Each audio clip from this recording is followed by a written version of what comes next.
আসসালামু আলাইকুম, শুভ সকাল।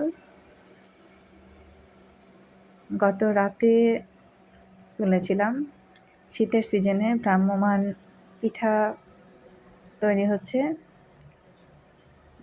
ভ্রাম্যমাণ পিঠার দোকান, ভাপা পিঠা এবং সাজের পিঠা বরিশাল অঞ্চলে এখন খুবই পপুলার। দেখা যায় সন্ধ্যার পরে বাইরে বের হলেই এরকম দৃশ্য আমাদের চোখে পড়ে। মানুষ শীতে গরম ধোয়া ওঠা এই পিঠাগুলো উপভোগ করে। টেস্ট আলহামদুলিল্লাহ ভালো। আমি আপনাদের জন্য তুলে নিয়ে এসেছিলাম ভিডিও করে।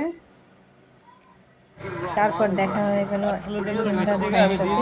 না না না, আপনি ওই বাকিটাকে দেবেন না, 20 টাকার ভিতরে যা চুই হয় সেটা ঝাল দিয়ে দেবেন। ঝালমুড়ি তৈরি করেন, অসাধারণ টেস্ট, মাশাআল্লাহ, আলহামদুলিল্লাহ, ধন্যবাদ।